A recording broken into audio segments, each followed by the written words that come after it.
ভেবেছিলাম আজ তো রবিবার, তাই একটু দিনটা দেরি করে শুরু করব, কিন্তু তার আর উপায় কই। কারণ ওই যে বড়বাবুর কাজের জন্যই আর কি তাড়াতাড়ি উঠে পড়তে হয়েছে। হেয়ার কেয়ারটা তো শুরু হয় আগের দিন রাত থেকে, কিন্তু কাল না রাত্রিবেলা একদমই ইচ্ছে করছিল না মাথায় তেল দিতে। তার জন্য আজই মাথায় তেলটা দিয়ে চটপট করে বিছানাটা গোছানোর জন্য সোজা চলে এসেছি ঘরে। আর এখন তো কাজ করতে বেশ অনেকটাই দেরি হয়, তাই তো আগের থেকেই সব কাজ ছেড়ে ফেলি। আর যেদিন মনে হয় শরীর চলছে না, সেদিনকে নিজেকে অনেকটা মোটিভেট করে তারপরে সব কাজগুলো করি। আর যেহেতু আজকে রবিবার আর ফ্রেমটাও অনেকটা নোংরা হয়েছিল, তাই ভাবলাম যে সেরকম যখন কাজ নেই আর রান্নাও যখন এবেলা সেরকম কিছু নেই, সেই জন্যই আর কি সব কিছু ঠিকঠাক করে নিয়ে বিছানার চাদরটা প্রথমে ভেবেছিলাম চেঞ্জ করবো, তারপরে এই যে চাদরটা না, এই চাদরটা নতুন, সেই কারণেই মনটা হলো যে একটু মেলেই ফেলি।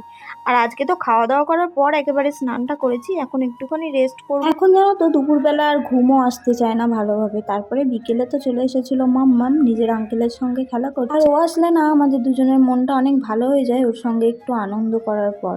সত্যি খুব ভালো লাগে। হঠাৎ করে জিলিপি খেতে মন করছিল, তার জন্যই তোমাদের দাদাভাইকে একটু বলেছিলাম নিয়ে আসতে, তাই তো বাজার থেকে নিয়ে চলে এসেছিল। রাতে তো রাইসটা আমি বানিয়েছিলাম আর চিকেনটা তোমাদের দাদাভাই।